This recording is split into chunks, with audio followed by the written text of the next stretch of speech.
day to you all. We're here to discuss some of the recent Mario Kart 64 action, both in Virginia, in the United States, and also in Alphen aan de Rijn in the Netherlands with the Euro Meet of 2019. The Euro Meet that actually had one American participant in the form of Dan Burbank. What about Lafungo? Does he count? And Lafungo, yeah, Lafungo is actually a European citizen now, but he is officially still American. That is true. So he can always decide which flag he plays for. Yes, Lafungo can claim any nationality, pretty much, is the running joke we have. And it's fairly accurate. So to start with, we usually start with a question, and I'm going to put Joe on the spot right now. Cool. And I actually discussed a little bit beforehand, because normally it's Sargot that is hosting these shows and asking these questions from the book of Karthritis, which apparently exists. And the question he proposed me to ask is, what is your single largest gripe with this heat? This is really relevant right now, at least if you're in Europe. Okay. Well, hello. I'm Joe Reinreb. I don't really experience much of it because we have air conditioning all over the United States, so it's not like it's a really big deal. I would say getting into and out of, getting into a very, very hot parked car sucks. So that's my biggest gripe, I guess. Getting out of work at like 5 and then getting into a car that's over 100 degrees, 37 degrees Celsius is kind of a bitch. So yeah, don't like it, but that's my biggest gripe.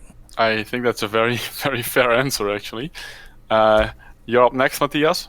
Yeah, so if I understood the question right, it's about what is my biggest struggle, what I dislike the most in the heat, or what do you mean? Yeah, that's exactly what we mean.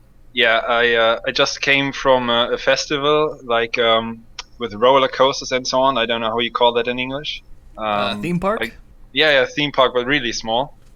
It was quite hot there, and I don't like to stay in front of a booth with like pizza or anything else hot which is served there, and then stand in the crowd, and it's so packed there that nobody moves at all. Mm-hmm. And standing around there and not being able to walk fast like I normally do, that's really what I dislike. So if I have to stay in one place, and that's also sometimes during the meet when in the heat of the moment we don't have much air conditioning there, or I don't feel any wind coming in, then that's the moment you see me rubbing my thumb over the towel again and again, because I want to make sure that I have the best grip then on the controller. So it's really, if I can't move, if I'm forced to stay in some place, I would say, in the heat. Yeah. That seems very reasonable as well. Mm-hmm. Zoki? I actually love it. The heat. This is my natural, state, because in Croatia we had these temperatures always. And I mean, when I used to talk with the other MK64 guys, and they always telling me how it's hot, how they have problems with the thumb sleeping, and that. From my experience back at home, but then I asked them why don't you use air conditioning, and they always said, we don't have it. It's like, what? I mean, because in Croatia you literally cannot live without air conditioning. In the summer, I'm here in Austria, and everyone are complaining about this heat, but for me it's like it's perfect. It's a perfect weather. I don't need air conditioning. It's actually less hot than what we usually get at home. So it was like this in the meet. So these guys have a handicap, they cannot play that good. I would be completely fine with it. So yeah, for me it's great. I love it. Well, I guess that leaves me to answer the question. Even though I've had some time to think about it, I actually do not really have a good answer. But thinking about it a little more, I think the largest gripe I have with heat is actually that if you take beer with you or any other drinks, it doesn't stay cold for long enough if it's this warm. And I really dislike drinking any beverage that is the same temperature as piss. So that's my biggest gripe with heat. Amen. This is why you take it and drink it right away. That's right. Yeah, exactly. You drink it all. Speed strats. Yeah. Speed drinking. That's right. Yeah. Shout out to Zarkov. and Sargoth, actually. That I too, think he yeah. was doing a fair bit of speed drinking in the venue last week. So there's a funny little anecdote, actually, is why Sargoth, I think, even proposed this question in the first place, because he really, really dislikes any warmth over 20 degrees Celsius. I'm on his side, by the way. And he actually told me that he used to spend his afternoons in the summer, and Norwegian summers aren't that hot, in the meat locker of the local 7-Eleven. So yeah, there's a funny little Sargoth anecdote for you guys. But let's talk about VA first. So Zoki, actually, the beast from the east, as he is called at least by David Moll, savage multiplayer Mario Kart 64 beast and top 10 in the world in time trials, went actually to both the Virginia meeting and the Mario Kart 64 Euros meet in Alphen aan den Rijn in the Netherlands. Wow. So first off, Virginia took place a couple of weeks ago, I believe, or even a month ago. And It was at the end of June, so 1 month ago. Yeah, so cool. And can you tell us a little bit about your experiences there? Like, was it your second time attending, I believe, right? So you It was my third time. I attended in 16, 17. I skipped last year, and I came back this year. And I think this year was the best year. Wow. In 2016, I was there for the first time. There was, this was the first time. Dan came to Europe, I think in 2015. But at that point, he was not very good at the 4 versus. He had no idea how good we would match against each other, Europe against US. So yeah, it was a bit strange there. In 17, it was very hyped.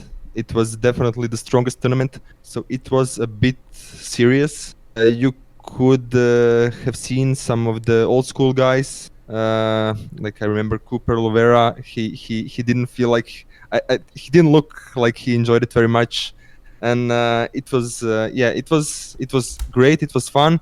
Like you didn't feel like it was perfect. And I think in 2019, so this year we had quite a lot of new guys. Kazuya from Japan and some interesting other characters as well. And these new guys, they were all very good actually. So because they have seen our videos from previous years, I think Abney coming there for the first time in 2017, popularity of this meet, because he's the biggest streamer among us.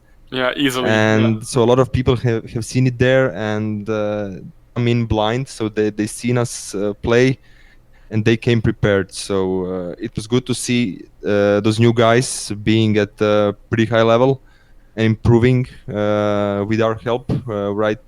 So if you have seen them first time, you would see the skill. Yeah. But they never faced such strong opposition, so they improved rapidly through practice. They all had fun. They were great guys, and it was also great to see all the guys I met in the previous 2 years. It just felt right. This year it felt so good. So yeah, I'm very happy with Virginia this year. Just to back up a little bit, you mentioned the 2017 meet that some of the old schoolers like Cooper Lovera, maybe even Mark Jones, or like people. It's Eddie Lovint, I think. Eddie Lovint, not Cooper Lovera. So, yeah, but. So you think they didn't enjoy it because it became a little too competitive for their taste, or? I don't think they didn't enjoy it. It was a strange mix because there was also from 2016 to 2017. I think that was the biggest jump in the versus when it comes to strategy. Mm-hmm. New players, which it was a whole different game. In 2016. The old school that ruled the item usage was much more important, I think. And then in 2017, some of these great drivers came, but they were so unprepared that it didn't matter that much. But by 2017, and it was a whole different game. So I think it surprised a lot of people. It was a different feeling for them. Then there was me and MR there, and MR just destroyed everyone. So I won the previous year, so in 2016, and actually played pretty well there. Got I think 37 points in the semis, but people just came to me and before the finals, and they were like, "Good luck, man." It's like, and it's like they already thought Matthias has won. It's like it really, because in 2016 I feel Jimbo almost beat me. He basically, we were going into the last track. The end of lap 2, I got a star. If he got a star at that point instead of me, he would have won. So Wow. it was super close, right? It was the real matchup. We have been waiting for it, Europe against USA, and it was epic. And then I actually did suddenly not 1 year later, you have this guy who's just so it was quite strange, and I think because Americans, they lost the first year, this 2017, and it was I think it was a bit too serious in 2017. So this is why I like 2019 much more. I think I actually did not know Jimbo actually came that close to winning an MK64 tournament. Because I know him as he a... comes close every time, but he never wins. Oh, he did. Right. So he's the forever silver of. Is he the silver man of MK64, yes. or at least of Virginia? Wow. I know Ice is always ripping on him as like a scrub GoldenEye player, but yeah. So, I mean, at that point in 2016, talked a lot with Jones, and he won in 14 and 15. So I definitely saw Jones as my biggest opposition there, and I have seen all the results and from Jimbo, and I definitely noticed him. But when beat me, but he's it's a strange thing, in these verses.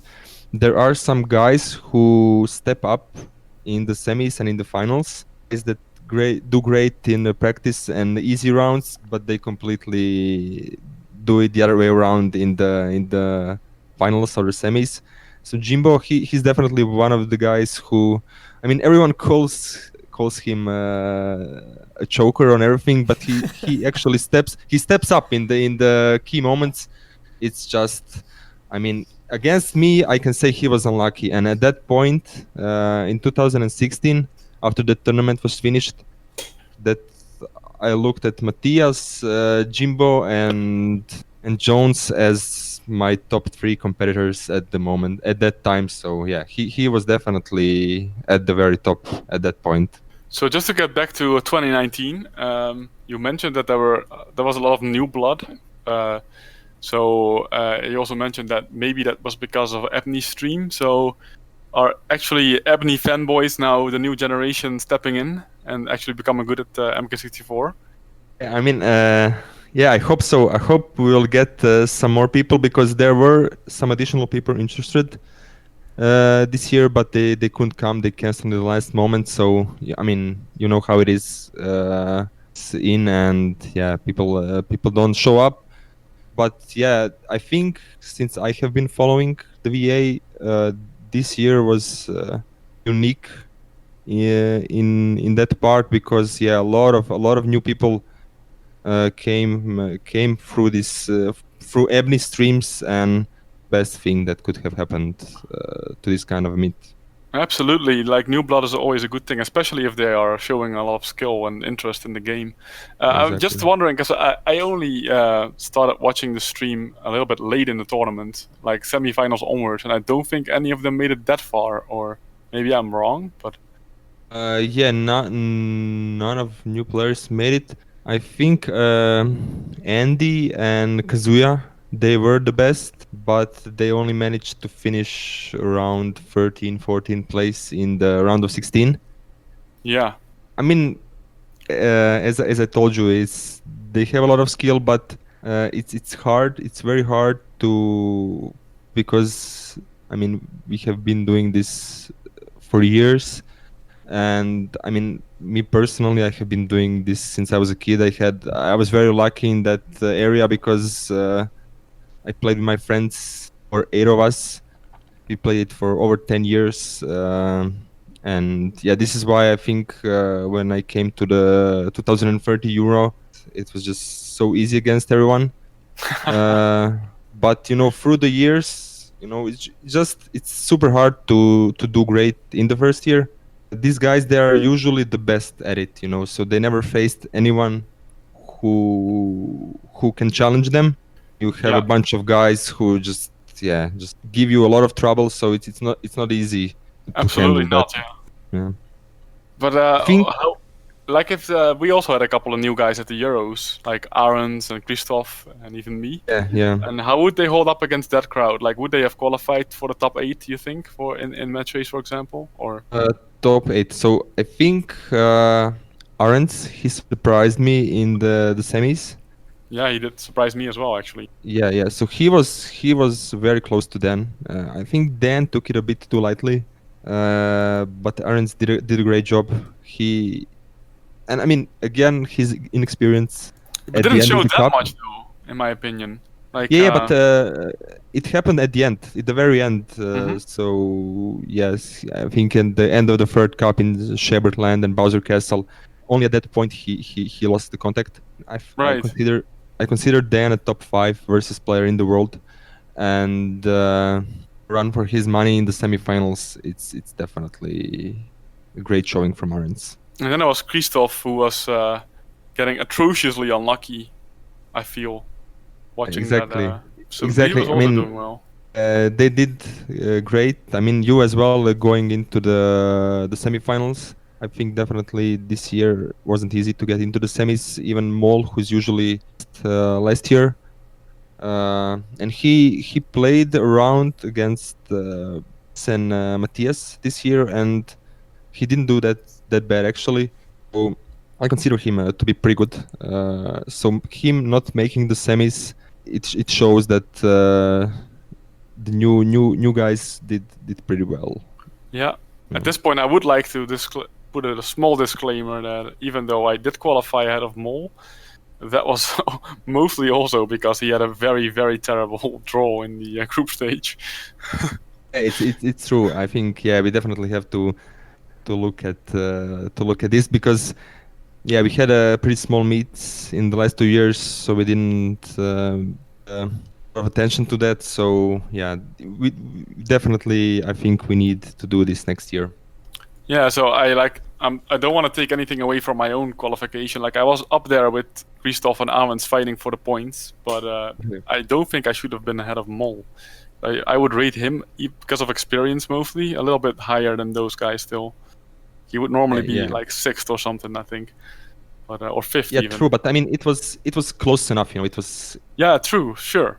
More fair. Still, it was close enough. And he did come in the first round with a massive hangover and spinning out all the time. Exactly. I mean, when I saw him coming in the arena, I didn't think he was able to do any playing. So yeah. Yeah. I mean, sorry for the shots fired if you're listening to this later, Mol, but I mean, Sargoth, you and me were all three pretty hangover. So that's that. So what do you think was, like, for you personally? What do you consider the highlight of the Virginia meet? Let's stay with the VA meet for a little bit first. So the highlight was definitely seeing the new guys come in and keep up with us.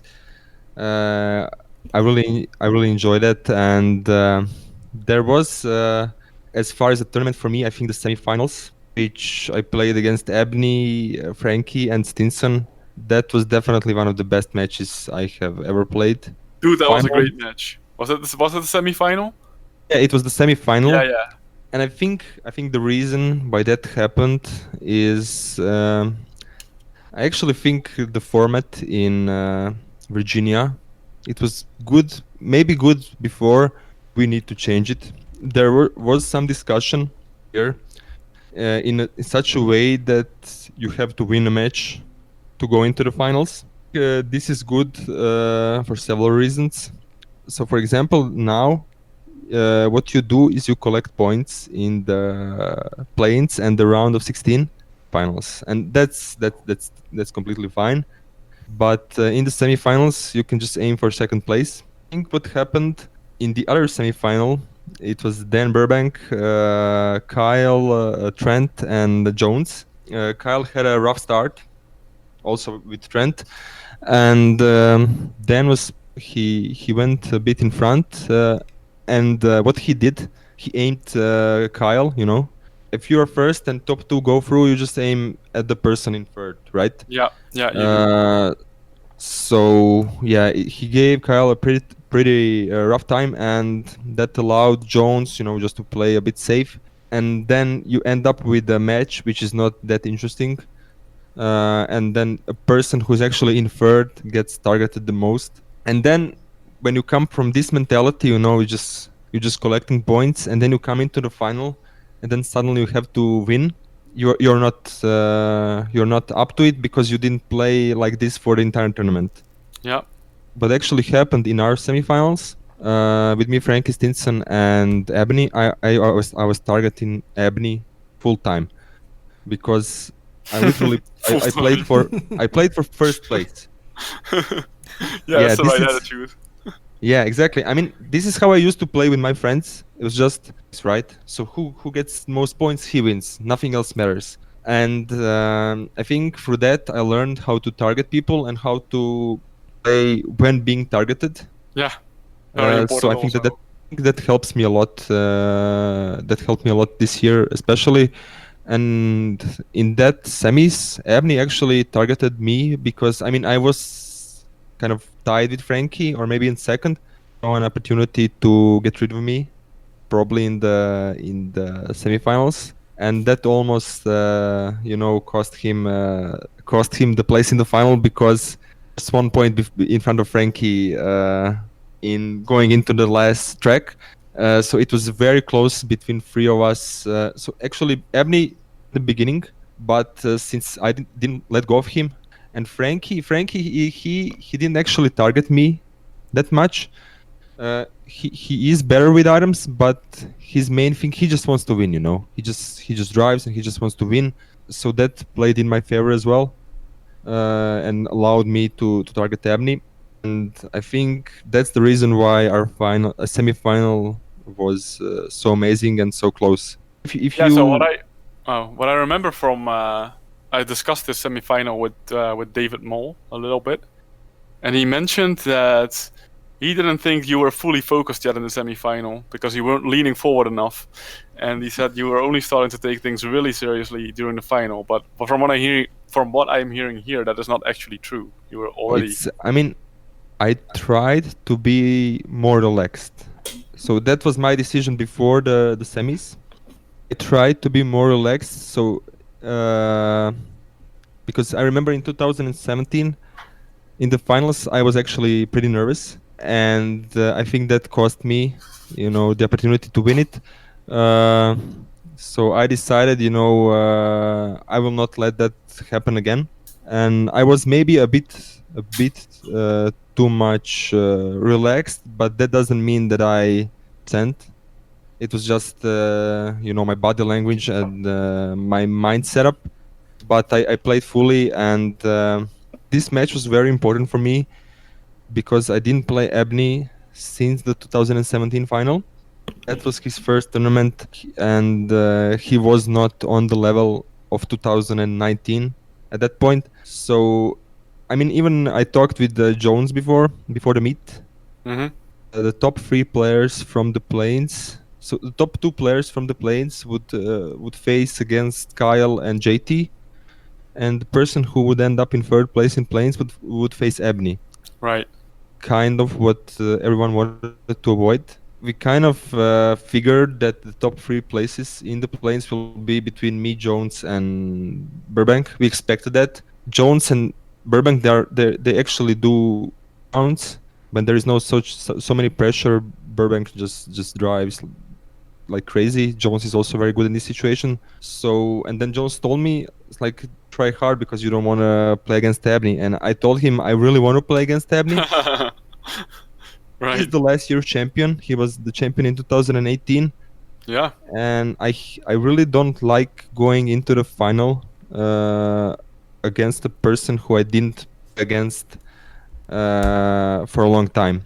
And I think the main reason I fell behind a bit in the semis, exactly the reason because I didn't know how to react to Ebony.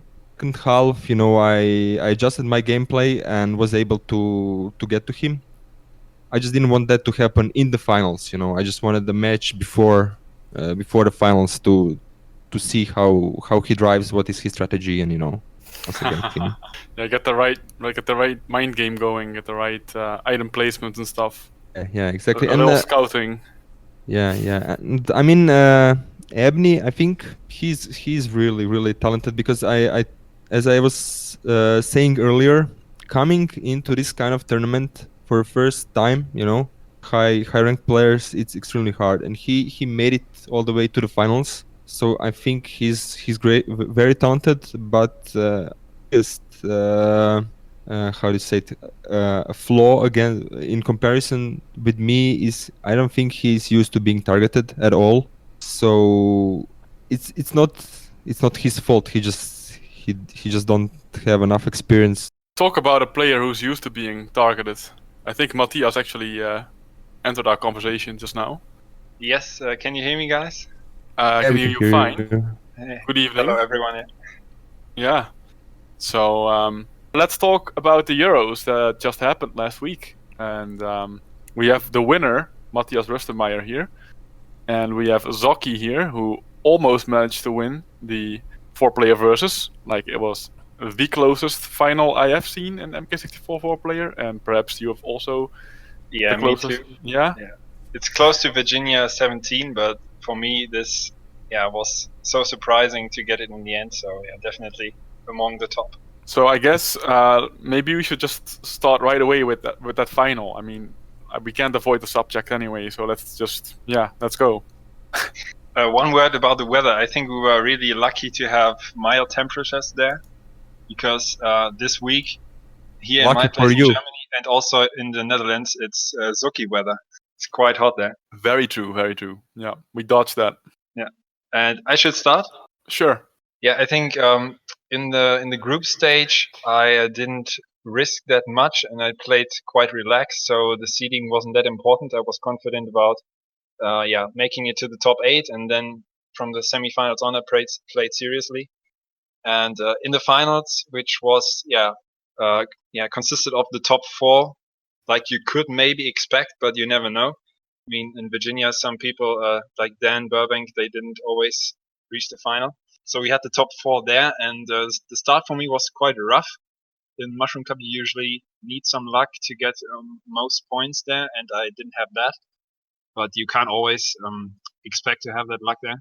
So I had a point deficit to Lunza and also to Zoki. I was in third for quite a long time, and I think Lunza also raced very strong. He's such a great front runner, and if he stays out of the most fights with items, because he's not the top-notch item user, he's always quite trigger happy, I would say, and he also admits it himself. Then he is such a strong always such a strong candidate to win the race, and that's what he did in the first half. I watched it already once again, and I think even in Star Cup, after the first half, he was still in front and had a win somewhere at some point. So it stayed really good for him. And Zoki and I were neck to neck, I would say, for second place. He sometimes pushed me back to third. So at the beginning of Special Cup, I was really struggling to get the points in, and I didn't really believed in it to still get the win. But how with in the back of my mind, with all the results from the earlier tournaments, how the week went for me, I was already happy. And to be honest, I could have lived with not winning it. I wasn't that desperate about winning that one, and maybe that gave me less nerves and a better performance on Yoshi Valley. But I think I'm usually quite good there, and if I remember correctly, then Zoki struggled sometimes with the hairpin jump there. And I think that race didn't have any lightnings. That was good for me in the lead, so I got that one on the board, won it. And then Banshee Boardwalk, if you haven't seen it, you must see it. It was so crazy. I think I got hit by a blue shell at the beginning of the last lap. I tried to dodge it. I was in second place, but had to go around the corner and then got hit and fell into the water. And then from that point on, I thought, no chance to come back. Yeah, from the perspective of a viewer, it felt like you gave up at the blue shell hit. You're like, but not give up literally, but you were like, okay, this is probably not gonna happen anymore. That's the body language that you were reading. I lost the last bit of hope that it's actually possible somehow to come back. Yeah, I was so far back, and then on the last finish straight, I still didn't think that my green shells would reach anyone. But Burbank dropped that banana. Zoki ran into it, couldn't use his shrooms or dodge my green shell, got hit, and then I overtook him. That was unbelievable. Zoki, I think, went out of his chair and showed really emotions on the stream. For the second time in that tournament, yeah. Yeah, in the situation was crazy. I still wasn't in the best position. I still had to finish two places in front of Zoki, and it's unbelievable for me that I managed to do that, and also had the luck of everything came together actually on Rainbow Road, so that I won by 1 point. And it's really hard to believe that I won these many close finals and never lost in the last few years. So yeah, I'm a lucky guy, strong but also very lucky at this point, which you need to have on in versus mode. Definitely, and that Rainbow Road also was a complete roller coaster for everyone involved. Yeah, I will say also that I think even a result was possible still until the very final race that Dan Lancer would have won, which is completely crazy, right? If it required a very specific finishing order. I'm not completely sure. He could have tied Zoki. I'm not sure if he could have won because we don't. I think he could have won. Yeah, he could have won. He could have won because he had the most second places, I believe. Oh, okay. Yeah. Which is just crazy. Just to return to Zoki a little bit. How long is it gonna take for you to forgive Dan Burbank for that Banshee Boardwalk? Oh, it's already forgotten. I mean, I react in the moment, you know. Sure. Yeah. And I remember when the final was over, I just came because I mean you guys don't know me, but when I came in the streaming room and I just shouted, "I hate Americans! I hate them all!" And it's like you guys, your faces were cold. It's like, is this guy serious? Is this what is he going to do next? And, you know, when I'm you know, it's just the way I react. When I talk to my friend, when I do it with my friends, we do a lot of shit talk, and it's this is how we communicate. When someone else lose, it's just a bunch of like stupid lines. But it's all forgotten right away. It's not like I hold a grudge or something. So yes, for someone who doesn't know me, or for someone like Matthias who is a different guy, you know, he's not used to such things, you know. But I think he got used to it next to us. Yeah, I think it's just it's all in the head. I think when it comes to versus, I think it's maybe 40% driving, 40% item usage, and 20% luck. And you just have to accept it, you know. And I think at the end, you know, if someone beats you, maybe he was a bit more lucky, maybe this, maybe that. It doesn't matter. It's just for me, who won at the end of the round, he deserved it, and that's it, you know. Sure, but I think also at least you and Lancer have proven that you are in the same ballpark as the best versus player in the world. So ergo, you could actually win it next year or like whenever. I mean, I actually thought I felt better going into the finals. I felt I was better than Matthias. I think Lancer was also very good because we had 2 matches before where I finished 3 points in front of Lancer, and then in semifinals he finished 1 point in front of me. So, and I usually he's the type of player which gives me trouble because I really think he is the best driver in the versus mode because he can drive. He can take the same lines as Matthias. As many bombs. I think when it comes Yeah, to probably. yeah, I think Matthias's biggest weakness in the versus mode is bombs. Yes. Yeah, so in that regard, I think this is why Lancer is stronger in the driving. Not by it's just by a bit, but I even talked to Dan. I talked to Jones and Dan before, and they said Lancer is not on the same level as Matthias. But I told them you just gotta play against him, and then you'll see. And on Tuesday, I think Matthias, Lancer, and Dan, they did a round. Messages. Oh my god, dude, you're so right. Lancer just passed me, and I couldn't catch him. I don't know what he had. It was impossible. So he was like a confirmation that it was not just me. It really he's really good at driving. As Matthias mentioned, he has some problems with items, but I think he improved over the years. And I think this year he was just as good as me. So yeah. Yeah, I would say he can definitely improve more in item usage because at some point he uses stars and lightnings too early and misses the perfect spots on special tracks like for example Warrior Stadium. And I Yeah. think he hits less bombs than me definitely. I once prepared for Virginia 2 years ago and studied all the bomb placements, but I never did that afterwards, and I think that cost me some seconds, and I hit so many bombs because of that. And maybe Lunza is also on the same level, maybe a bit faster on some tracks. It's hard to judge because he avoids more bombs and he doesn't think about item usage that much. So sometimes maybe I think I not take thinking different about lines to yeah, I avoid think getting hit, and he just drives so fast always. not being so concerned about items definitely helps in that department. So yeah, this Yeah, might be a bit of a I reason. feel that is sort of a conscious decision because when Mol also mentioned that Lancer isn't that good at items, he actually felt a little bit like he needed to defend himself. Like, I don't think I'm that bad with items. And I think what he wanted to really say is that he is actually good at using them, but he doesn't think about using them that much. That's my impression. I mean, he can fire shells quite well, for example. I've Yeah, but noticed.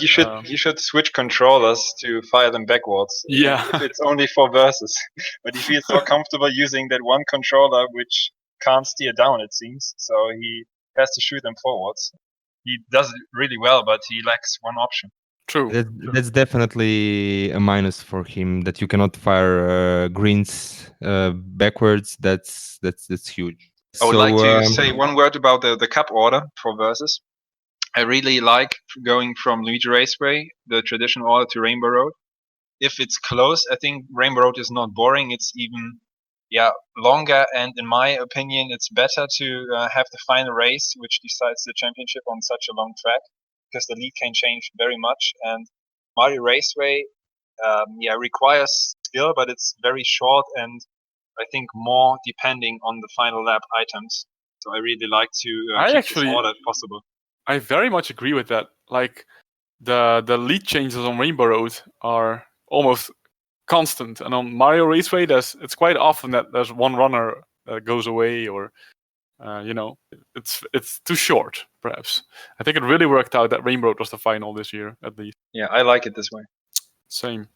Yeah, I think it worked out this year, but I actually preferred Mario Raceway as the last track because it's so frantic, as someone who I think I showed it this year as well. I'm pretty calm compared to others under pressure, so it works in my favor, I think. And Rainbow Road as the last track, you really have time, to own if something goes wrong, you still have time to recover. In Mario Raceway, you just have to be on top all the time. So I think I like Mario Raceway. But for me, actually, I don't like Choco Mountain as the second last track of two reasons. This is actually a track I think you can front run pretty easily. This is very, very good at Choco Mountain, so it kind of worked in my favor. At least I thought so, that it's not the second to last track at this tournament. Yeah, so I mean, everything has its pros and cons. It's just I like Mario Raceway more as the last track, but I'm completely fine with this order as well. So Yeah, I would never argue. Oh, come on, and pressure everyone else to do the order with Special Cup at last.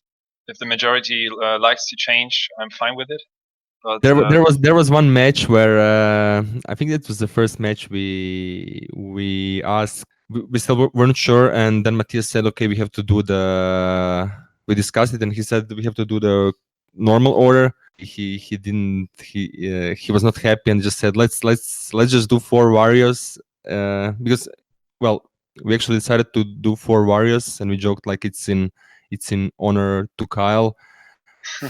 And then Lafunga said, "Yeah, just do the VA order in honor of Kyle," and just we did it for the first match of the tournament. But yeah, later we switched to the normal order. yeah, I think it wasn't that bad because it's in the group stage and you just accumulate points there, so It doesn't. it's okay. Yeah, it doesn't matter. Okay. So how did you guys feel about the meet in general? Like for the first time, it was more of a serious, perhaps. I don't know if that's the right word to use, but it was at least in an official gaming venue and not at some like a rented house or whatever. Yeah, it was more public. Yeah. Yeah. So I guess that probably comes with both pros and cons. So let's hear your opinions on this. Yeah, I can say very much about it, pros and cons. We already started the recap topic on the forums, and yeah, there was much to discuss because people had different things they prefer and like about it, and I think it varies quite much where the focus is for everyone. For me personally, the focus was on running the tournaments properly and then doing everything else around. And the first big problem was that they didn't have capture devices and equipment to stream retro consoles like the N64. And we had a plan B in advance that we take a few capture devices, old ones, to help out in case. And the organization from the EGA, from the Esports Game Arena staff, was quite chaotic, I would say, because I was in contact with 3 different people. The initiator, Thomas, who I think owns the venue. And Yep, then that's correct. Then he told Richard, who is like a manager there or something like that, to carry over and speak with me about getting tickets, the payment, and setting up the stage and so on. And I thought he was a good contact person, but yeah, there was some information lacking when he told Laura, the event manager, who was my contact person at the venue during the week. He forgot to told her some stuff. So the first major problem was she messaged me in Dutch, actually, and I couldn't understand anything of her email, so I had to translate it and gave her some information. But she still missed something like we plan to run the tournaments from midday to midnight, and she thought at first that we are done at around dinner time. So it was a surprise to hear on one day that we have to move the stream to another channel because they have a Twitch contract and have to stream their Smash tournament there. It was one big minus for me because I didn't expect it. And yeah, payment was a mess. I had to go around and check everyone's payment if everyone did it online in advance, which was possible, or at the bar at the day they arrived, because some people weren't actually sure whether they come or not and in which day and so on. So that should change next time to make it easier for me. I actually think that it's very likely that it will change because, from what I understood, Laura, the event manager, is actually only hired this month, so she's just really new to it. And that doesn't mean she doesn't have the skills, but she just didn't really. We didn't jump on a running train, let's say. So, but now that we've done it once, I'm sure that we can also more clearly communicate what exactly we want and need. Yeah, unless she gets fired, then we get a new person next year. True. Or unless you Yeah, decide that this is not the direction you want to go in. I mean, that could also be an option, right? Like, how do you envision the future of this event? Do you think it should be here next year? And For me, I think we should do it there. So at this point, I think we should do it there, at the same location. I think it was a bit rough because it was the first year. There were definitely some minor issues with the communication, but I think between them they also had some problems. So, but I think now that we have seen it, we can definitely work around this next year and have a smooth meet there. yeah, I agree. Yeah. I really like the place. For me, like having the bar right there. I mean that's great. You can just go there, grab whatever you need whenever you want. And there is also for drive some me, Formula One, right? Christoph and Daniel, we enjoyed that a lot. I always liked this kind of stuff. I don't know. You don't have a chance to play this kind of stuff every time, and it was super fun. We played it quite a lot. I like the venue. I like how the place looks. And then to go karting, this was super fun. Oh yeah. So we already know some things, additional things we can do for next year. We know what to expect. We know what to ask for next year. What the problems were. So I think it should be very smooth next year. Yeah. I would like to continue about a few things. Sure. Yeah, one word about go-kart on Sunday. That was a blast. That was really nice. The track was indoors with elevation, uphill, downhill, so it was quite close to Mario Kart track, you could say. And Wario that was a lot Stadium. of fun. Yeah, maybe a short version of it. But Zoki, I think you already wrote on the forums that you would like to do it more than once, but my hands could not handle that prior to a tournament. We should do it on the last day. It's just some people also had problems with they got blisters and stuff. I mean, I did the karting thing before, and yeah, we didn't have problems with that. But maybe I guess we could use some gloves or something. I think we did 2 rounds. We didn't know what to expect, so everyone had problems after it, like pain in their muscles and stuff. But I think if you do just 1 round for 10 minutes Yeah, before it should be the fine for tournament, me. I didn't get any blisters from it. I had a tight grip on the steering wheel, so it was just a bit muscle pain. Yeah. It's also, I mean, for the first round you just go full in. You don't really know what to do. But on the second round, I actually developed a strategy where you can just relax every second lap.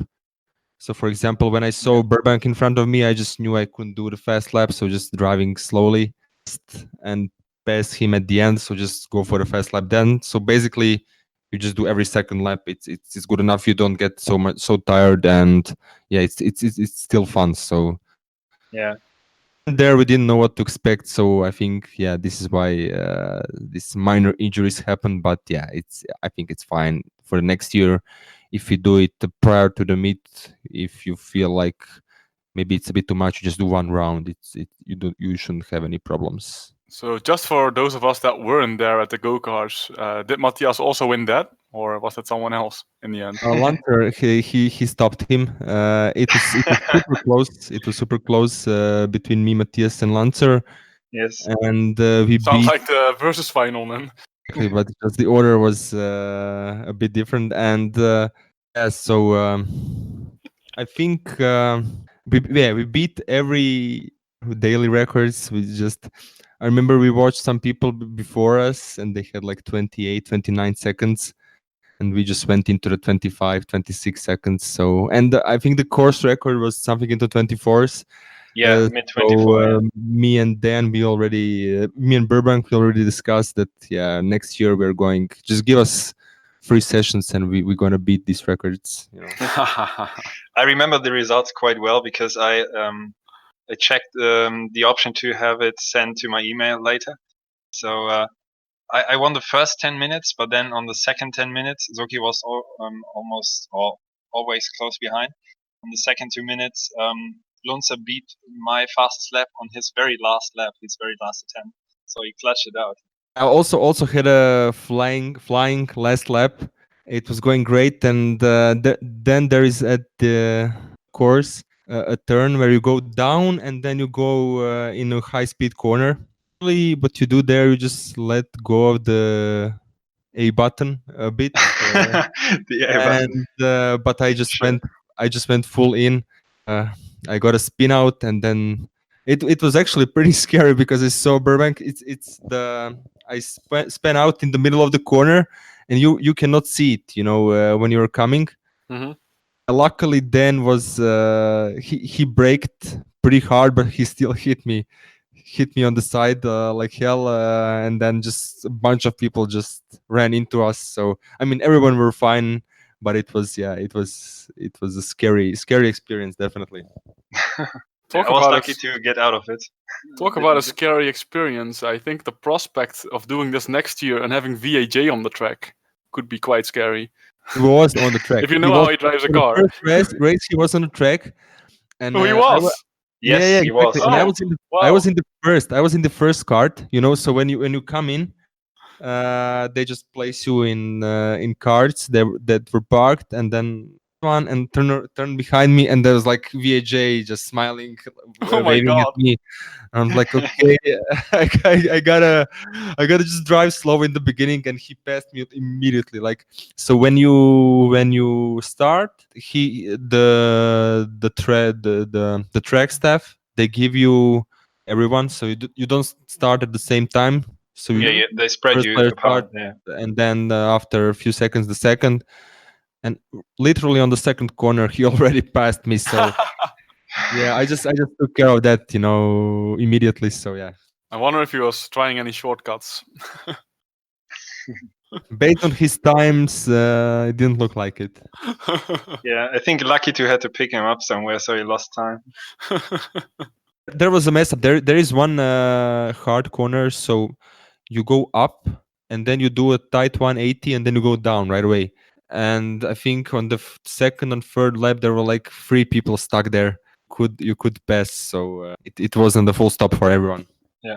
Just So to, yeah, back to the venue, I would say, Sure. because I wanted to mention Lars. I think Nauen is his name. Yeah. Who who was a great guy overall. Who gave us great food from his restaurant nearby, and at a quite cheap price, but still I think I would say high quality.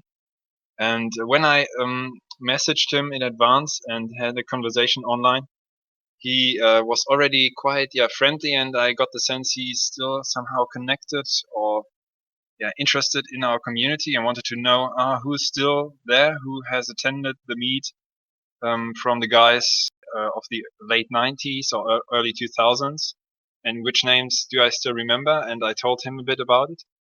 And then when I met him, he was even more interested, and a very great guy to have a conversation with. And finally he even sat down with us and played a bit and really got hooked again in the game. We woke his interest again. So I think by now he already has set a PR on a shortcut time, if I'm not mistaken, shortcut record. So that's really great to see. I didn't expect it at all. I was Same, actually. separating the people, like these are the participants and these are our partners and people we need to get in contact with. But yeah, he really made the jump for me. He made that jump. Should have given the trophy to Lars. Yes, now that I say it. So he really joined the community, and he already messaged me, sign me up for the next year. I will definitely be there and participating. That's so great to see. He really looked like he enjoyed it. Yes. Yeah. He actually, after a few days, because he was playing time trials on and off, he already had a pretty big blister on his thumb because he's not used to playing N64 anymore that intensively. And I believe it may very well also be a record in terms of longest break between PRs, because his previous PR, most recent PR, was from summer 2004, I believe. He was active before any of us came to the site, so it's crazy. Yeah. But it's really cool to have an old school legend back. We used to be top 10 in non-shortcut back in the day. Yeah. Yeah. And one other point I would like to mention is the Airbnb problem. We had two different houses, and I think what I've heard from the Zoki house with Lunza and BAJ and Christoph in it, I think you had a great experience there. You had free breakfast and was a clean house. And like Maul already wrote on the forums, the other house was completely different and not very relaxing. And we had a hard time there. It wasn't easy to get proper sleep and it was quite dirty there. So Karel, you already told that booking hotel rooms in advance shouldn't be that much more expensive, and renting bicycles would be a good option to get there fast. And some people could even walk there if they go out for a drink or something. So that Yeah. should really be the option for next year. And we could even include VAJ's idea, which I really like, to set up a TV there, like he did spontaneously in the other house, so that people who really like to continue play after the tournament, like we did usually did the previous years, so like an open play with 5-minute battles and casual stuff, would we like to set it up there if it's possible to get a room big enough, and then people who like to play should be in that room, so they go to sleep quite late. I think we could manage to do that, and it would be a lot better than the option we had this year. Yeah, so actually, Lafango, Sarkoth, and me were staying at that hotel during the championships, and the room was huge. Like, we were blown away. I was even joking that I couldn't hear them talk on the other side of the room, for example. And, Wow. How so much definitely, was it? How much did you have to pay per person per night now? it was 50 per person per night, but this is not booking in advance and not booking through the esports venue. So what we are doing for CDM is we're also hosting or letting groups of people sleep there. So Thomas from esports actually arranged a deal with them so that it would only cost 35 per person per night, which is already quite a bit cheaper. And then you get a pretty big room. How far is this place from the venue? So it's a 40-ish minute walk. But also for CDM, we're getting cabs in the morning because the hotel runs a cab service. So you can get a shuttle to the venue, basically, which is a 20-minute drive. And if you rent a bicycle, it's also like 20 minutes, 50 minutes. It's even a little faster because you can cut through the city center, which you cannot do by car. Shortcut. I actually looked at some accommodations in the near esports arena, Mm-hmm. and I found some rooms. It's like, I think it's 2-star hotel.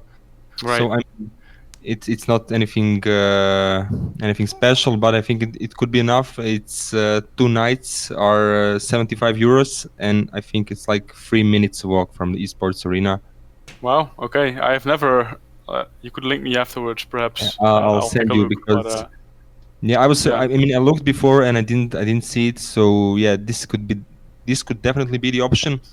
And I think the house that we had, I used Airbnb quite a lot.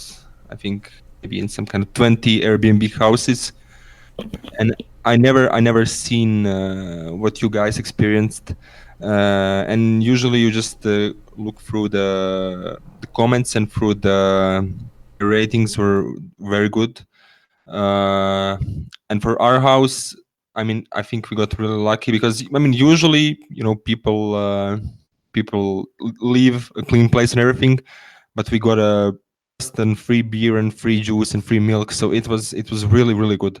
And I think book it next year as well, because I mean, we don't have to be everyone in the same place. I mean, only if we maybe get a discount on a lot of people. But I think there are options, and this house is good because we also played 5-minute bells through the night. So it was super fun, and it's I don't know how much is it possible to set it up in a hotel room and stuff like that, and especially if everyone takes their own room. So I think maybe some combination of the hotels near the venue and this house which we booked this year could work. Yeah. Yeah. Sounds like something that can be fixed for sure next year. So just to talk a little bit more about the future of the event, how do you guys envision that it could grow? Like, what would need to happen, and how big could it potentially get? Do you feel? I think this venue is the first step in it because I mean Solingen was fine. It was a bit small, it looked a bit crowded, and this was nice, but I don't think people are ready to make such a big trip. So a place like Netherlands is close to everyone. I think the venue is pretty good, and definitely in the future, hopefully we can have more freedom, like with this close nearby hotels and whatever. We don't have to rely on people taking a cab or having a car or stuff like that. So I think it's the main thing is it's close for everyone. That's a good start. Also the discarding stuff, people loved it. So I think this venue is the first step in. I don't know. I mean, we'll see because. When we had it in Germany, for example, before, there were some Germans that couldn't come because of the money situation. So I don't know. What exactly is the problem for different types of people. I know Lacey doesn't want to come because he hates Matthias and stuff like that. That's the only reason, or what? Only reason that I know of.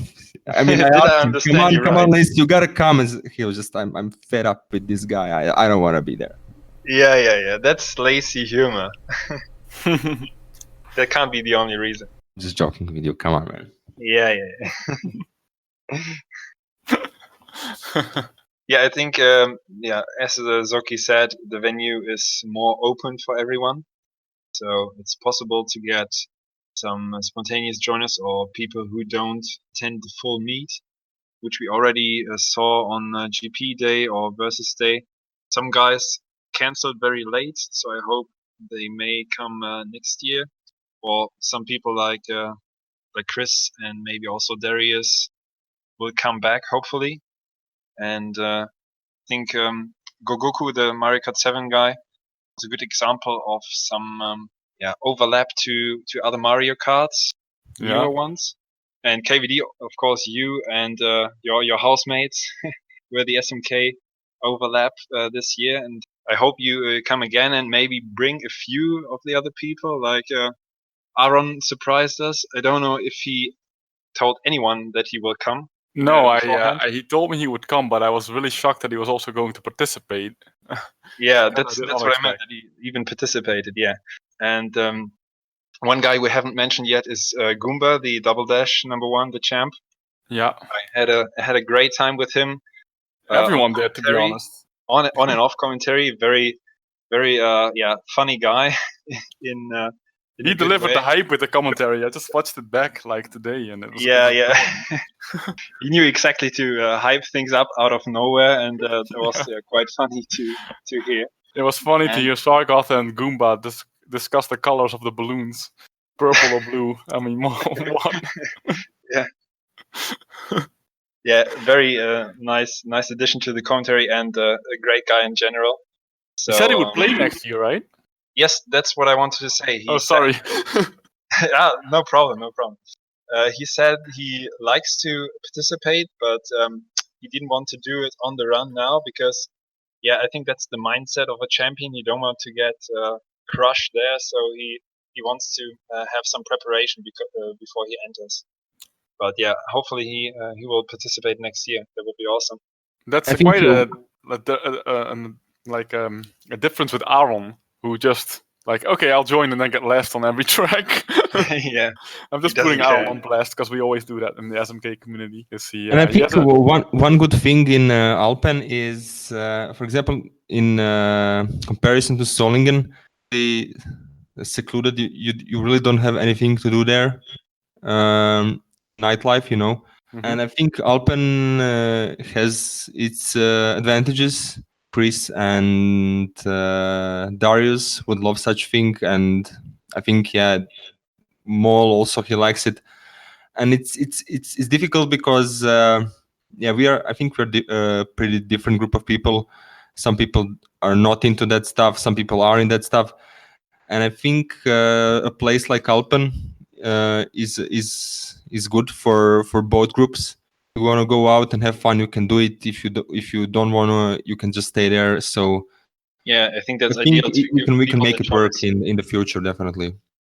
Yeah, it's bad to force some people either way, and if some are different and have different interests after the actual tournament, then it's ideal to have both options for everyone.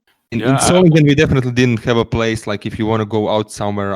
I mean that was like in the middle of the nowhere. So yeah, I think Alpen has this opportunity. So also, I think well, I don't want to jinx it too much and I don't want to get the hopes up too much, but I think that if Lars is joining, and actually Patrick Wessels will probably also join next year because he was moving houses this year, we might get Steven's watches, because Lars and Patrick are both long-term friends with Steven, like gaming buddies from back in the 90s even. So both those guys being there, I expect he would at least visit, hopefully participate in one of the modes, maybe completely, who knows. That would be really cool, I think. Yeah, it would be, but I think it's unlikely that he will participate the whole tournament. Probably, I don't know him at all, but I can't imagine. No, really.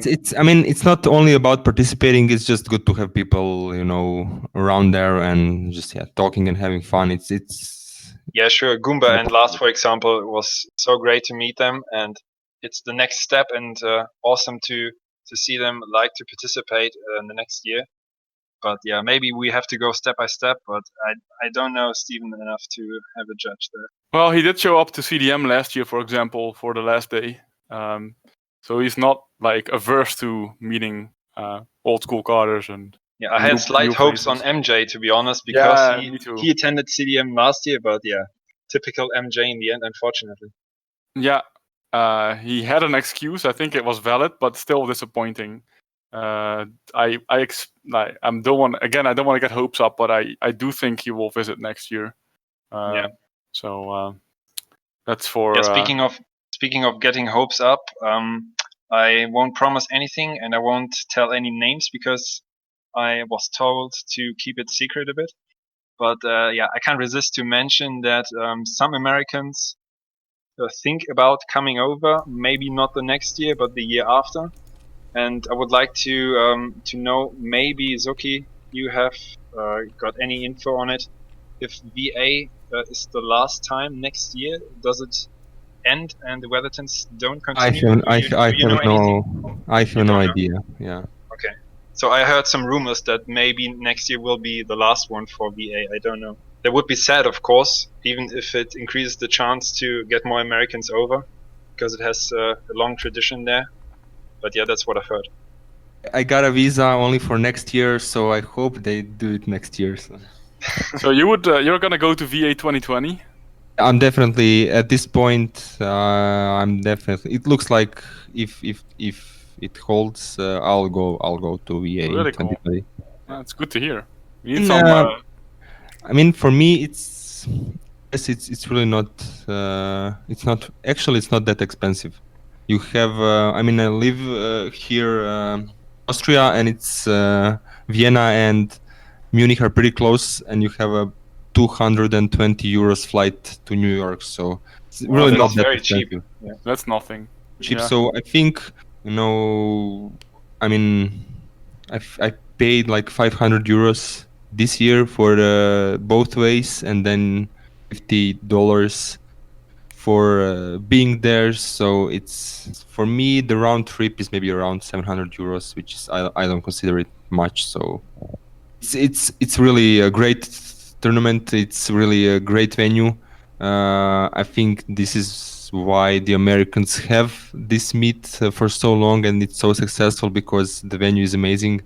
Verton, I mean, giving his parents' house for this, it's amazing. Yeah, I think they are very lucky and can be very happy about doing it year in and out, and that the Weathertons have already done it for so long. And I was very surprised how much they care about the group, and I couldn't thank them enough, because when I met Weather Transparent, it was a very nice experience, and you can't take that for granted that they let about 25, 30 people in every year in their house. So yeah, it's very amazing. This is exactly what I told them this year, that I appreciate their hospitality a lot, because we do it in Europe as well, and the problems we have, it's such a blessing to have something like that. Yeah, definitely. What I also feel is missing, to release some pressure and take weight off some people's shoulders, like Maul this year. It's so great to have people who dedicate time and effort into commentary and score keeping and so on. It's so important to run the tournaments without any issues in between. And it's difficult for people who stay long in the tournament and who may have not the same setup at home, so they have to adjust. And Mol did an amazing job during the last years, and it's a bit sad to hear him talking like, yeah, you didn't help me enough, and I would have needed some help on that, and I didn't like to do it on the run and so on. So I hope he really turns around and likes to attend again next year, and we definitely have to help him much in that regard. Not help him, just get him out of that job, completely. So someone else just does that it. would be best. Yeah. I think he deserves a complete break from caring about this stuff. So is there anything that you guys still would like to discuss about the Euros that we haven't touched upon yet? Because we've only really discussed versus in terms of the competition. I mean, as regards to the finals in the versus, it was super fun. Even though I lost, I really care about that tournament. I really want to win. But there are such good players, so you cannot count on winning just by coming there. And the Lancer, he was amazing this year. I felt like, in the previous years he was better in time trials than he was this year, and he was a bit worse in versus. But this year he really stepped up. It's funny to me. It's really hard to go against Matthias. But I think people they really need to they really don't need to be scared of Matthias that much. This is how I think it is, and I'm not that cruel. Yeah. before the tournament, before this year's Euro, I mean, Dan told me like, Burbank, I know I'm as good as Matthias, but he steps it up in the finals. And I'm like, no, dude, he doesn't. I played so many finals against him, and he's as nervous as you are. So yeah, that's true. Yeah. Yeah, I think it definitely showed this year. For example, I think in the last cup, in that versus finals, you really looked like you were in trouble. Except on Yoshi Valley, I think that was your best race, definitely, of the entire Super Strong. But what I felt back then, and watching it back, definitely DK was a struggle for Matthias. Banshee was definitely a struggle for Matthias, and Rainbow Road was definitely hard. So I was in a tough position. I was in third most yeah, of the time. exactly. Yeah, in points, so I couldn't only focus one guy, and that made it very complicated. Yeah, exactly. And I think in Banshee, if you look back at Banshee, Matthias said at the beginning, I think, of lap 2, he got hit by and at that point I thought, okay, this is it, I got it, and I saw him spin out, and if you look at the second lap in the bed house, he actually hit the wall. So he spun out over the crack and hit the wall, which I don't remember seeing ever. So, I wanted to risk too much. It was not possible. So it's definitely it's hard for everyone, and Matthias is definitely not unbeatable. He got a bit lucky there in Banshee because I got hit by three Bowser shells. and also some combinations of bolt and stars. But I think that luck, you still have to know how to use that luck. And I think actually the key moment there on Banshee Boardwalk were not the greens. I mean, a big I think it move. was crucial to pick up the items, because we all three around the last corner managed to pick up an item. So if one had missed it, things would have gone. Picking up the differently. item is very important, but also at the point where Matthias got the bolt and Burbank got the star, I think that was the winning move by Matthias, where he decided to use the bolt as Burbank had the star, and that way Burbank to get close to me. Yeah, Because if that hadn't happened, if he waited, it was over. that was clever. A really good move.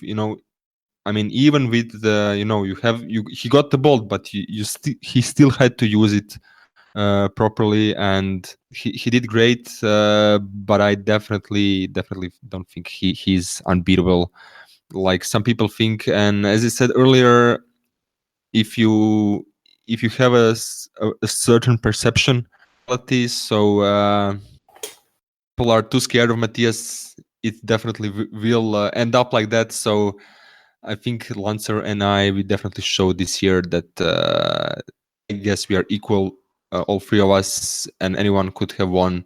If we played maybe 10 matches, it would be like 3, 3, 4, or something like that. This is maybe how do you say it? Subjective. Yeah. I feel like it would be like that. Well, to be honest, as a spectator, I felt that way a little bit, for sure. But it was so close that. I think this is also one of the reasons you actually won battle. Is Yeah, let's talk about battle. Yeah, I think it's your mentality, because first time, and you are a champion at your game, and I saw how you play, and you play aggressive. You want to win. Have such a big respect for Matthias and me, who I also won like 4 bells, but you don't care about that, right? And then you can see Mol at the finals. Oh my God, I know Matthias or Zoki will win if you go to the final match. And I think a lot of people think that way, and that kind of brings them down a bit. And it's just a healthy mentality you need to have. You just have to go for the win, and I think it can happen for anyone. Yeah, sure. I just the fact that I was in the final alone was already like I couldn't lose anymore at that point. Even if I was that last, I would still be happy, right? So there was no pressure at all. Yeah, exactly. And I tried to win, of course. If you're in the final anyway, you just do your best. Exactly. Yeah. Yeah. So one last word from me on the verses. Sure. I definitely I feel like I'm unbeatable. Of course, I am beatable. I am beatable.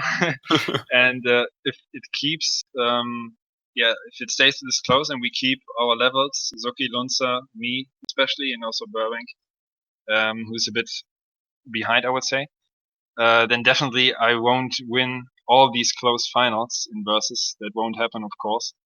Doesn't mean that it won't happen, but yeah. Yeah, that's what I feel. I mean, I And we didn't saw, and think I feel to like win this. I feel like Epney should be thrown into the mix in 2020. Yes, if he comes, definitely.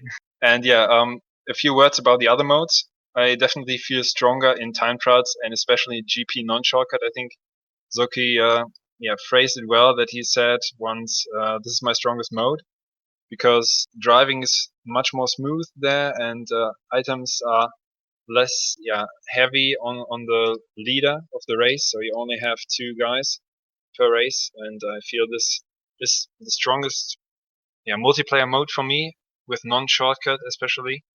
And I felt in both tournaments, the one try and GP, that Dan was a great opponent in the final, and I could have been 1-2 down after 3 tracks or cups respectively. And somehow I managed to turn around in both finals.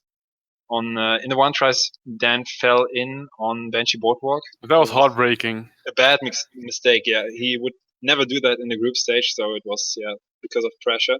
And I expected to be 1-2 down there, so the final wasn't as comfortable as maybe a 3-1 looks in the end. So it was one of the stronger finals, I would say, compared to all the meets we had so far. And in the last man standing, Zoki also did a great job on Fraps None with the 202. I was able to get 201 there, but this was the only clean Fraps None that I had all week. The other 2 times I had to play it, I crashed into the snowman, so it could have gone another way in maybe 2 or even all finals.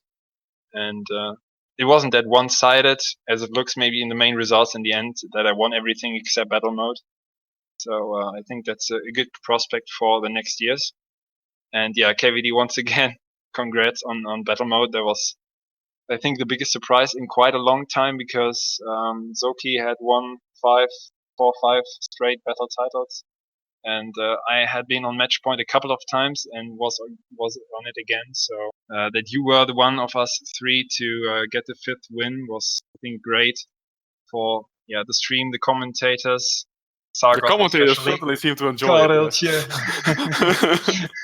I think that's the only time we heard screams from the commentator room during the meet. So yeah, It that may was have fun. been a little biased, but I guess rooting for the underdog is natural in that situation. I remember that I heard the commentator room when I crashed into the Fraps Noland snowman at some point, and then I heard them. But yeah, not very often. I would also like to go a bit back to the VA meet, to the finals of the VA. Sure. And yeah, as I said, the semifinal was amazing, at least my semifinal. But the finals didn't look that great at the end. But I think have been a lot closer. I felt like I got pretty lucky there. I mean, I played good, but if you watch back the final on the KTB, I got extremely lucky. So I was 4th going into the tunnel on lap 3, and then just Burbank missed the tunnel, Elf and Ebony, and I just got one of my luckiest wins ever from 4th to 1st, and that's 4 points right there on everyone.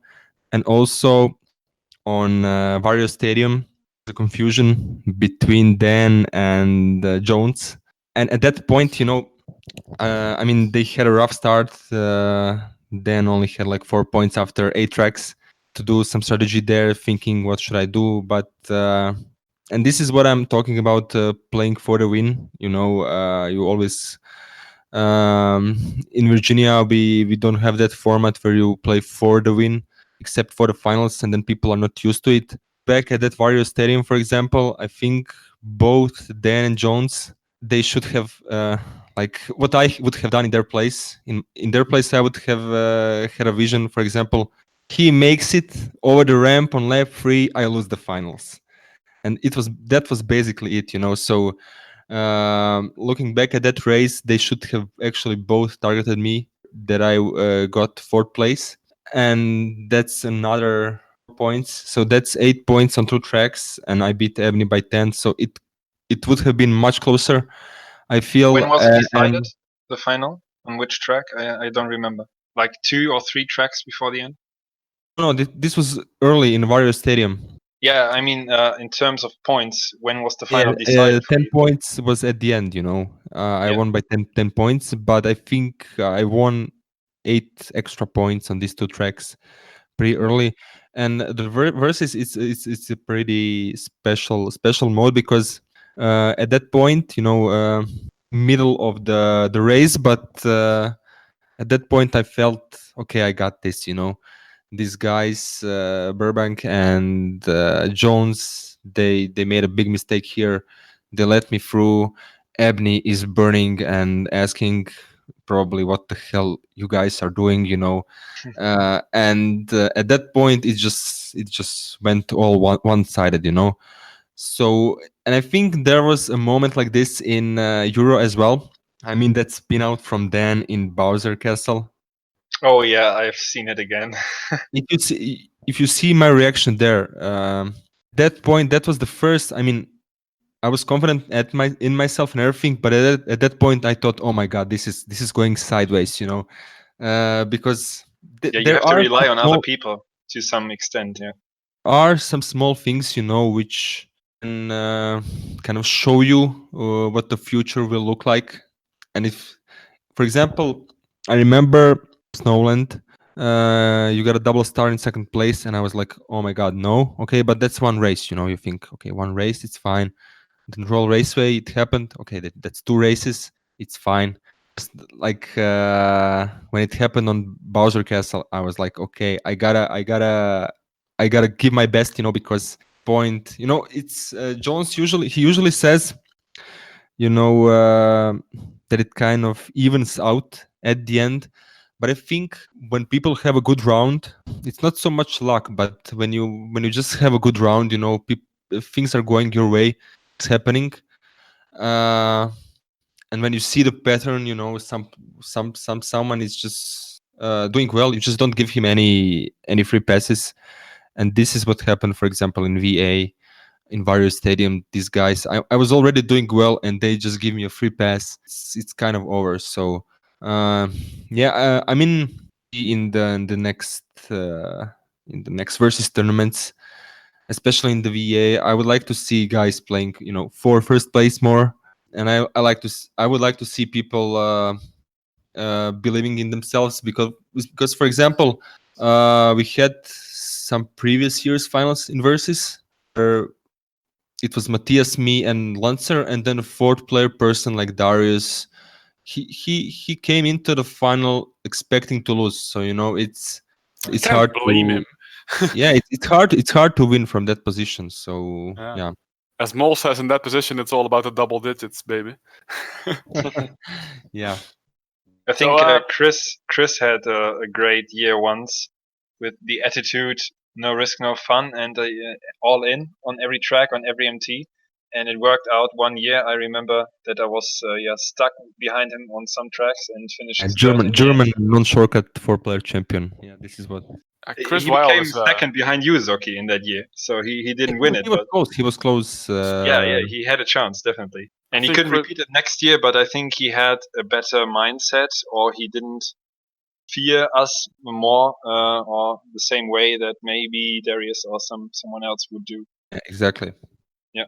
Chris Wilde also approaches VDM the same way. He just goes full risk, balls to the wall, and if it fails, sure, but it'll give you, if he's on fire, he'll give you a run for your money and then some.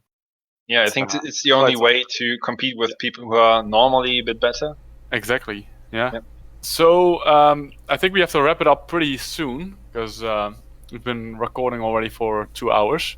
So I'd like to still quickly address 2 small questions, which may normally require long answers, but let's try and see if we can get short answers. For next year, do you feel that we should have shortcut represented again in some shape or form?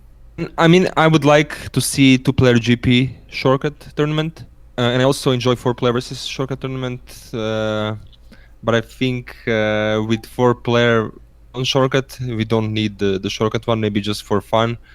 But if I would put a tournament in, it would be 2-player GP shortcut instead of non-shortcut.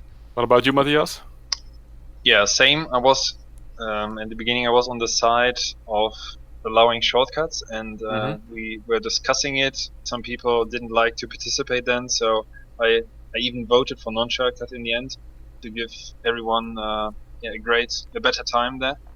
But I would do the same as Zoki. If we have to switch one tournament, I would play shortcuts in GP, because in 4-player some skips are very, very hard to hit, and guys are just ramming into each other all the time, blocking the lines. And it can be fun for a casual round, but for a proper tournament, I feel GP is better, with a better frame rate, and you can execute most shortcuts better, and it gives more chances for a comeback.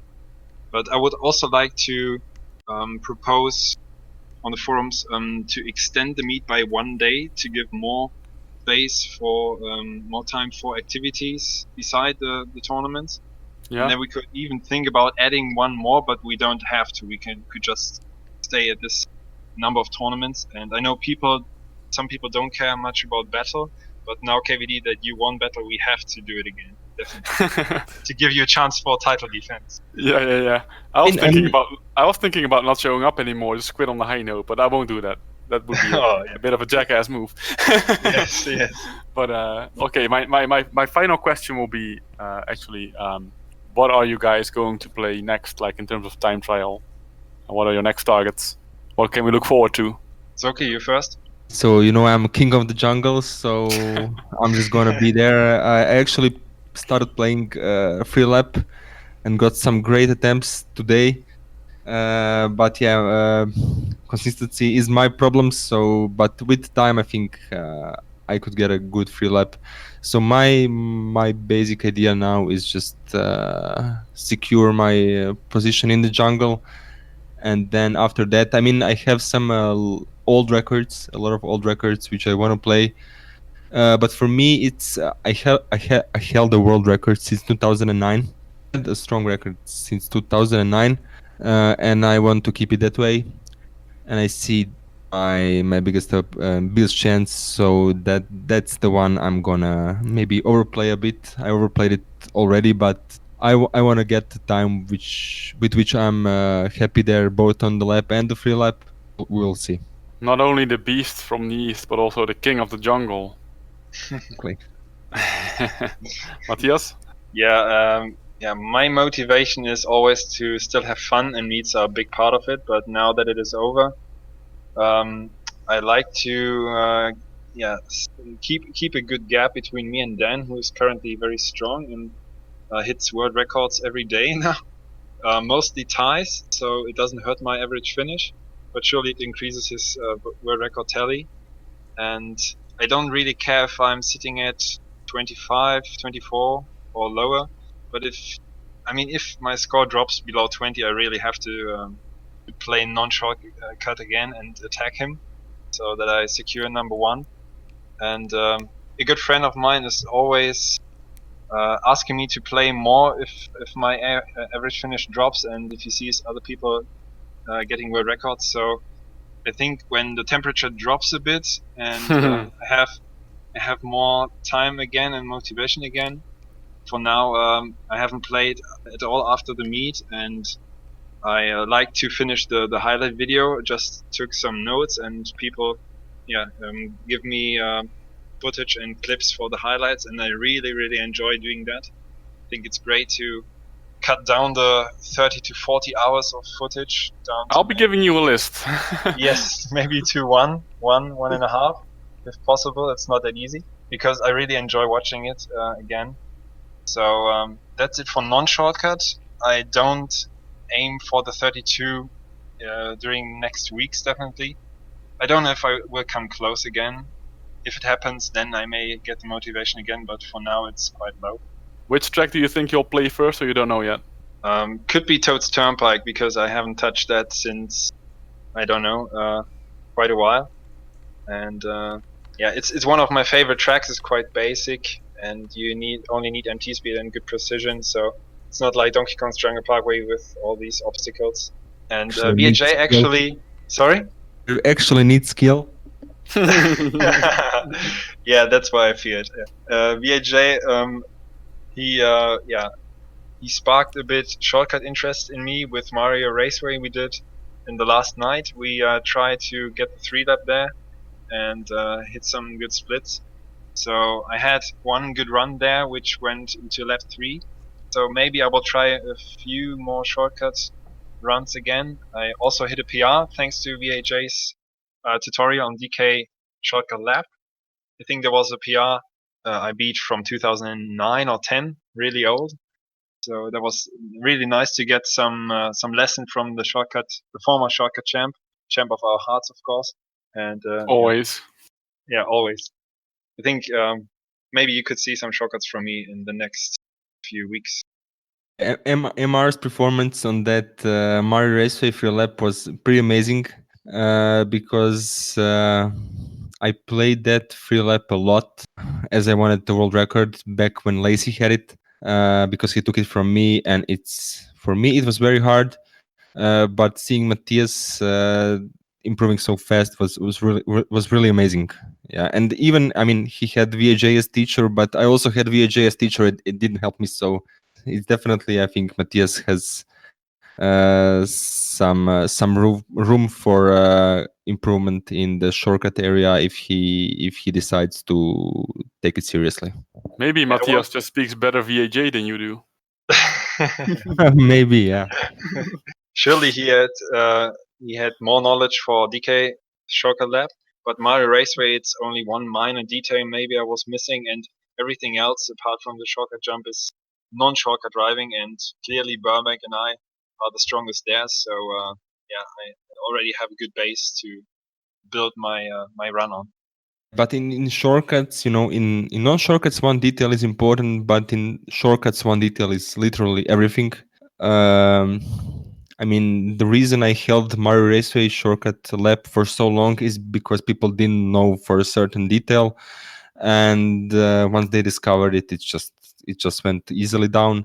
Also, for example, towards Turnpike lab, if you don't get in a fence, if you don't get stuck in a fence a certain way, you literally don't have a chance to get a flat world record, and it's such a small difference. But yeah, the details in shortcuts are extremely important. All right, I think on that note, we will close the episode down. Can I just have one question? Any parting words for Matthias? Yes. Do you think Burbank has a shot at number one spot?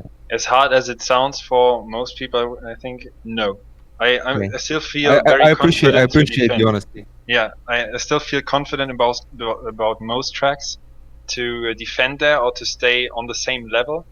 So Burbank would need to outrace me on quite a few to really break my dedication.